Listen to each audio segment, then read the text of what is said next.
যাকাত দেওয়া ফরজ, জীবনে একবার হজের মধ্যে যাওয়া ফরজ। সেইভাবে আল্লাহ রাসূল সাল্লাল্লাহু আলাইহি সাল্লাম বলছেন, তালাবুল ইলমি ফারিদাতান আলা কুল্লি মুসলিম ওয়াল মুসলিমাত। সুবহানাল্লাহ। সেইভাবে একজন মুসলমান নর এবং নারীর জন্য জ্ঞান অর্জন করা ফরজ। জ্ঞান অর্জন করা ফরজ। নামাজ পড়া এইভাবে ফরজ, রোজা রাখা, হজ করা, যাকাত দেওয়া, দান সম্পদ হইলে ফরজ। জ্ঞান অর্জন করা সেইভাবে ফরজ করেছেন আল্লাহ রাসূল সাল্লাল্লাহু আলাইহি সাল্লাম বলেন সুবহানাল্লাহ। আফসোস লাগে, দুঃখ লাগে, এই জাতীয় ধর্মগ্রন্থের প্রথম নির্দেশনা হলো পড়ো, আমরা পড়ি না তা না। আলহামদুলিল্লাহ এখন পরিবর্তন আসতেছে আমাদের সমাজে, বলেন সুবহানাল্লাহ। কিন্তু জনসংখ্যার অনুপাতে এখন আমাদের শিক্ষার হারটা বাড়ে। আসাম, বাকি ভারত সারা বাদ দেন, পৃথিবী বাদ দেন, আসামের বর্তমান যে জনসংখ্যা এর মধ্যে পার্সেন্টেজ আমরা কত? আপনারা নিজের নিজের খবর জানুন না, এর লাগে তো মাঝে একটা কইছি আমরা নাকি 42% হয়ে গেছি। জি, কত পার্সেন্ট? 32%। কত পার্সেন্ট? কম কইলাম না বেশ কইলাম? আপনারা কোনো জানা নাই? জি, ঠিক আছে না কম হয়েছে? জি, 35। মাঝে একটা কইছে আমরা নাকি এখন 42 হয়ে গেছি, আর 2-4 বছর বাদে 50 ক্রস করি আসামে নাকি বাংলাদেশ বানাই দিন। কখন আউযুবিল্লাহি মিন যালিক। এইভাবে কিছু পাগল সমাজে আছে না নাই? জি, কথা বলবে। যদি এই আসামে যদি বাংলাদেশ বানানির আমাদের ইচ্ছা হতো, তাহলে গণভোট যখন হয়েছে, কি হয়েছে? গণভোট। আমরা তখন পাকিস্তানের পক্ষে আমাদের পূর্বপুরুষ যারা আছে এরা ভোট দিয়ে আমরা পাকিস্তানে পৌঁছাইয়া দিতে পারত না। আজকে এই ভারতে আমরা থাকতাম না, আমরা থাকতাম বাংলাদেশ নামের রাষ্ট্রে। কিন্তু সেই সময় আমরা আমাদের পূর্ববর্তী উলামায়ে কেরাম যারা, আমাদের পূর্বপুরুষ যারা পাকিস্তানকে পছন্দ করেন নাই, তারা হিন্দুস্তানকে, ভারতবর্ষকে পছন্দ করেছেন, যার জন্য আজকে আমরা এই দেশে আছি। আগামী দিনেও থাকবো, বলেন ইনশাআল্লাহ। মরব এই দেশে, বলেন ইনশাআল্লাহ। কিয়ামতের দিন এই দেশের মাটির থেকে উঠবো, বলেন ইনশাআল্লাহ। আমরা যাবো না কোথায়, আর কেউ আমাদেরকে বিদায় করতে পারবে না। আমার বলার উদ্দেশ্য হল 35% যদি আমরা জনসংখ্যার দিকে গিয়ে যদি এই রাজ্য হয়, তাহলে আমাদের সমাজ থেকে যত সময় পর্যন্ত মেডিকেল কলেজে, ইঞ্জিনিয়ারিং কলেজে, পলিটেকনিক্যাল কলেজে, নামি দামি বড় বড় কলেজগুলির মধ্যে, ইউনিভার্সিটির মধ্যে যত সময় গিয়ে আমাদের সমাজের 35% ছেলে মেয়েরা গিয়ে পৌঁছবে না, তত সময় পর্যন্ত আমরা এই দেশে, এই রাজ্যে আমাদের মৌলিক অধিকারকে ছিনিয়ে আনতে পারবো। ছিনিয়ে যদি আনতে হয়, সংগ্রাম করতে হবে গণতান্ত্রিক পদ্ধতিতে, আর এর জন্য প্রয়োজন হবে সেই জায়গায় মানুষ তৈরি করা, কথা ঠিক কিনা? কিন্তু আমরা নাই, একেবারে নাই। কিছু আছি, কিন্তু যে হারে হওয়া সেই হারে না। মুসলমানদের এলাকায় আপনি যান, মেট্রিকের রেজাল্ট পান মুসলমানদের, সবসময় আশ্চর্য লাগে দেখবা, যেখানে মুসলিম এলাকায় যদি কোনো মেট্রিক পরীক্ষা, হায়ার সেকেন্ডারি পরীক্ষার সেন্টার থাকে, তাহলে এখানে পুলিশ দিয়ে হয় না, সিআরপিএফ রাখে। মাথা সানা বিষয় পরীক্ষা দিতেছে এরা, এখানে পুলিশ সিআরপিএফ এর দরকার আছে? কিন্তু দিতে হয় কেন? ছাত্র, অনেক জায়গায় দেখা যায় ছাত্র যতটা বৃদ্ধি, এর চেয়ে বেশি গার্জিয়ান বাড়ে। নকল সাপ্লাই দেওয়ার লাগে, বলে নাউযুবিল্লাহি মিন যালিক। এই যদি হয় অবস্থা, কেন এই অবস্থা তৈরি হলো? যারা বৃত্তিকে ঢুকছে পরীক্ষা, সারা বছর পড়ার খবর নাই, প্রাইভেট শিক্ষকের খবর নাই। ছেলে মেট্রিক পরীক্ষা দিবে, হায়ার সেকেন্ডারি পরীক্ষা দিবে, রাত 10টায় গড় হয়। কয়টায়? বাপ একবারও দিলে না, বাবা রে তুমি রাত 10টায় কোথায় ছিলে? ছেলে কোথায় ছিল? আপনি গিয়ে দেখেন রাস্তার কিনারা কোনো জায়গায় 4-5টা, দোকানের বারিন্দায় 4-5টা, কালবাগের উপরে আরো 4-5টা, বাসটারের নিচে আরো 3-4টা চলতে আছে এই ফ্রি ফায়ার। নাম শিখছি আমি খুব কষ্ট করে। কোন ফায়ার? Free fire. 5G না 5G? জি কোনটা? ভাবছি গেম, ফেসবুক, অশ্লীল সিনেমা, নাচ গান। আরে তুমি একটা স্কুলের ছাত্র, ইউনিভার্সিটির ছাত্র, তোমার 24টি ঘন্টা ডিউটি হওয়ার প্রয়োজন, নির্ধারিত খালি টাইম, ঘুমের টাইম ছাড়া বই আর বই। কোনটা? বই আর বই। কম্পিউটারের সামনে, ল্যাপটপের সামনে, বইয়ের সামনে তোমার তাহার প্রয়োজন। গার্জিয়ান একবারও জিগায় না। এরপরে মেট্রিকের রেজাল্ট হইল, দেখা যায় পাস করছে 3rd ডিভিশন। কোন ডিভিশন? 2nd division. পার্সেন্টেজ 50%, 45%। আপনারা হিসাবে সেই বলুন, এই ডিভিশন নিয়ে আর এই পার্সেন্টেজ নিয়ে মেডিকেল কলেজে জায়গা হইব? ইঞ্জিনিয়ারিং কলেজে, পলিটেকনিক্যাল কলেজে, ITI-তে, নামি দামি গুলো কলেজে শেষ। এই হলো শেষ। এরপরে হয় এখন আর করতাম কিতা, বাপে হয় বাঙ্গালোর না।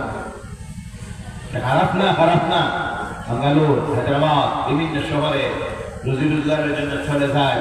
এখানে যাওয়ার পরে দেখা যায় সাধারণ কাজগুলো করতেছেন, বেতন 10,000, 15,000, 20,000-এর উঠতে নাই।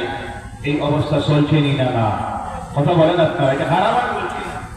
কিন্তু এই ধারাবাহিকতা যদি চলতে থাকে, আমার সমাজের মানুষগুলোই ভবিষ্যৎ অন্ধকার। আপনি টিকে থাকতে পারবেন না জনশক্তি দিয়ে, গণসম্পদ দিয়ে টিকে থাকতে পারবেন না। গণসম্পদ দিয়ে যদি টিকে থাকা যাইত, তাহলে আজকের আরব জাহানের মুসলমান ইহুদি নাসারাদের গোলাম হইত। কারণ দুনিয়ার সবচেয়ে বড় নিয়ামতগুলি আল্লাহ তাদেরকে দিয়েছেন, বলে সুবহানাল্লাহ। সমস্ত তেলের খনি আল্লাহ তাদের পায়ের নিচে ঢুকাইয়া দিয়েছে, সমস্ত সোনার খনিগুলি আল্লাহ তাদের পায়ের নিচে ঢুকাইয়া দিয়েছে। জনসম্পদের দিকে দিয়া সারা পৃথিবীর চাইতে আরব জাহানের মুসলমানরা ধনী, কিন্তু তাদের ধন কোনো কাজ দিতেছে না। কারণ হলো তাদের মধ্যে জ্ঞানের অভাব। কিসের অভাব? জ্ঞানের অভাব। তাহার কারণে তারা আধুনিক টেকনোলজি যে সমস্ত কাজগুলি করার জন্য আমন্ত্রণ দিতেছে ইহুদি আর নাসারাদেরকে, গোটা আরব জাহান তারা দখল করে নিয়ে আসে। আর এরা এখন চিন্তা করে দেখে, যদি তার বিরুদ্ধে কিছু কথা হয়, তাহলে এরা যদি যাই দিয়া আমাদের উত্তোলন যদি বন্ধ করে দেয়, রিফাইন যদি বন্ধ করে দেয়, তাহলে আমাদের অর্থনীতির অবস্থা দুর্বল হয়ে যাইব। তা হইতে পারে আমার ক্ষমতাটাকে সরাই দিতে পারে। তাই তোমরা যা মনে হয় তা করো। এর বিরুদ্ধে প্রতিবাদের ভাষা তাদের জনসম্পদ দিয়ে টিকে থাকা যায় না। আল্লাহর ওয়াস্তে সময় সংক্ষিপ্ত, এর জন্য আল্লাহর ওয়াস্তে অনুরোধ রাখতেছি, নিজের মৌলিক অধিকার, সাংবিধানিক অধিকারকে যদি আদায় করতে হয়, সেইভাবে যোগ্যতা সম্পন্ন মানুষ তৈরি করতে হবে। প্রতিযোগিতা চলতেছে, আজ কম্পিউটার বিশ্বে চলতেছে। আধুনিক যে বিজ্ঞানের আবিষ্কারের যন্ত্র বস্তুর মাধ্যমে, সেটা হলো কম্পিউটার, ল্যাপটপ, ইন্টারনেট, স্যাটেলাইটে যখন পৃথিবী চলতেছে, এই সময়ে যদি আমাদের শিক্ষাগত যোগ্যতা শুধু তবে matric pass, higher secondary pass, arts নিয়ে পাস, বেশি থেকে বেশি বিএ পাস, জেনে রাখবেন মুসলমানেরা, এই কম্পিউটারের যুগে, ইন্টারনেটের যুগে, স্যাটেলাইটের যুগে আপনাকে প্রতিষ্ঠিত করা সম্ভব হবে না। সেইভাবে যোগ্যতা সম্পন্ন মানুষ তৈরি করতে হবে। কারণ কি?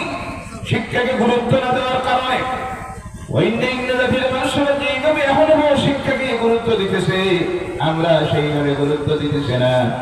এই শিক্ষা সম্পর্কে ইসলাম যতটুকু গুরুত্ব দিয়েছে, দুনিয়ার অন্য কোন ধর্ম দেয় নাই। আল্লাহ রাসূল সাল্লাল্লাহু আলাইহি সাল্লাম বলেছেন, শুনুন, হাদিস শুনাইতেছি। আল্লাহ রাসূল সাল্লাল্লাহু আলাইহি সাল্লাম বলেছেন, আল্লাহর কোন বান্দা বান্দি যখন জ্ঞান অর্জনের রাস্তায় বাইর হয়ে যায়, সেই জন্য আল্লাহর দ্বীনের রাস্তায় সংগ্রামে জিহাদে বাইর হয়ে গেল। সুবহানাল্লাহ। যত সময় পর্যন্ত তার ঘরে ফিরে আসবে না, আল্লাহর দ্বীনের রাস্তায় সংগ্রাম করলে যে সওয়াব হয়, আল্লাহ পাক সেই সওয়াব, সেই নেকি তার আমলনামায় লিখে দেয়। জ্ঞান অর্জনের রাস্তায় বাইর হয়ে গেলে, জ্ঞান অর্জনের থাকা অবস্থায় যদি মারা যায়, কিয়ামতের দিন আল্লাহ পাক সেই জ্ঞান অর্জনকারীকে শহীদদের সঙ্গে আল্লাহর জান্নাতে পৌঁছাইয়া দিবে। সুবহানাল্লাহ। আল্লাহ রাসূল বলেছেন, জ্ঞান অর্জনকারী নারীর কলমের কালি শহীদের রক্তের চাইতে আল্লাহর কাছে মর্যাদা বেশি। সুবহানাল্লাহ নাই? শহীদের রক্তের আল্লাহ কি মর্যাদা দিয়েছেন? হাদিস শরীফের মধ্যে আসছে শহীদদের দেহ থেকে অন্যের বিরুদ্ধে সংগ্রাম করতে গিয়ে আল্লাহর দিনকে জমিনে প্রতিষ্ঠিত করতে গিয়ে তারা যখন তাদের শরীর থেকে রক্ত ঝরায়, তাদের রক্তের ফোঁটা জমিনে পড়া মাত্র আল্লাহ তাদের জিন্দেগীর গুনাহ মাফ করে দেয়। সুবহানাল্লাহ। শহীদের যখন মওত হয় তাদের রব আল্লাহ তাদের সামনে হাজির হয়ে যায়। সুবহানাল্লাহ। কিয়ামতের দিন বিনা হিসাবে আল্লাহ পাক রব্বুল আলামিন যাদেরকে তারা জান্নাতে যাওয়ার পারমিশন দিবে তারা হবে শহীদেরা। শহীদেরা আল্লাহ জান্নাতে চলে যাবে। যাওয়ার পর আল্লাহ জিজ্ঞাসা করবেন, ও শহীদেরা, তোমাদের সঙ্গে আমার যে ওয়াদা ছিল তা পেয়েছো? বলে আল্লাহ পেয়েছি। আমার জান্নাতের সব নিয়ামত পেয়েছো? বলে আল্লাহ সব পেয়েছি। এবার বলো তো কোনো কিছুর কি আর প্রয়োজন আছে? শহীদেরা তখন বলবে, আল্লাহ একটা জিনিসের প্রয়োজন। আল্লাহ বলবেন কোনটা? তখন শহীদেরা বলবে, আল্লাহ শুধু তোমার কাছে আমরা চাই আবারও যেন আমাদেরকে দুনিয়ায় যাওয়ার পারমিশন দেওয়া হয়, আর আবারও যেন তোমার দিনের জন্য আমরা আমাদের কল্যাণ দিতে পারি, আবারও যেন আসতে পারি, এইভাবে যেন আর আবারও যেন যাওয়ার পারমিশন দেওয়া হয়। কেননা আল্লাহ এই মৌতে যে মজা দুনিয়ার আর কোনো কিছুতে, জান্নাতের কোনো কিছুতেই মজা নাই। সুবহানাল্লাহ, সুবহানাল্লাহ বলে। এই জন্য প্রত্যেকে দিলের মধ্যে নিয়ত রাখবেন, আল্লাহ যেন আমাদের প্রত্যেককে শাহাদাতের মৌতটা নসিব করে। বলেন আল্লাহুম্মা আমিন। আর রাসূল বলেন আল্লাহুম্মা আমিন। আল্লাহ রাসূল সাল্লাল্লাহু আলাইহি সাল্লাম বলেছেন, আল্লাহর কোন বান্দা বান্দি জ্ঞান অর্জনকারী রাত্রিতে যদি সামান্য সময়, হাদিসের শব্দ আছে সাআতান, সামান্য সময় যদি জ্ঞান অর্জনের মধ্যে ব্যয় করে তাহলে সারা রাত্রি নফল ইবাদত করলে যে সব হতো আল্লাহ সেই জ্ঞান অর্জনকারীর আমল নামায় এর চাইতে বেশি সব লিখে দেয়। আর সুবহানাল্লাহ। কত যে জ্ঞান অর্জনকারী ফজিলত আল্লাহ রাসূল সাল্লাল্লাহু আলাইহি সাল্লাম বলেছেন, কিন্তু আজকে আমরা সেই রাস্তায় নাই। ও আমার ভাইরা মুসলমানেরা, আজকে যেইভাবে আমাদের দুনিয়ার জ্ঞানের প্রয়োজন, প্রতিযোগিতায় টিকে থাকতে হলে আমাদের মধ্যে এমন মানুষ তৈরি করার প্রয়োজন, কারণ সব দিকে আমরা যাইতে হয়। অসুস্থ হইলে ডাক্তারের দরকার আছে না নাই? পরিবার দরকার আছে না নাই? শিক্ষক বানানির দরকার আছে না নাই? ইঞ্জিনিয়ারের দরকার আছে না নাই? বৈজ্ঞানিকের দরকার আছে না নাই? ডিসি বানানি, ওসি বানানি, কথা বলবেন, ওসি বানানি, এসপি বানানি, ডিআইজি, আরো বিভিন্ন এসিএস অফিসার, আইসিএস অফিসার, আরো বিভিন্ন এইভাবে যে যোগ্যতার বড় বড় পদাধিকারী অফিসার হওয়া দরকার আমাদের সমাজে আছে না নাই? যদি আমরা যদি তৈরি করতে না পারি তাহলে যেখানে আপনি যাবেন বঞ্চনার শিকার হবেন, লাঞ্ছনার শিকার হবেন। সময়টা বড় কঠিন, কিন্তু আমরা সেই দিকে নাই। আজকে আমাদের মুসলমানদের এলাকা রিজাল্ট যখন পরিবর্তন এসেছে, আমি অস্বীকার করতেছি না, কিন্তু যেইভাবে হওয়া সেইভাবে নয়। অন্য সমাজের মানুষগুলি যেভাবে শিক্ষার গুরুত্ব দেয়, আমাদের সমাজের গার্জিয়ান যারা বিশেষ করে তারা শিক্ষাকে সেইভাবে গুরুত্ব দেন নাই।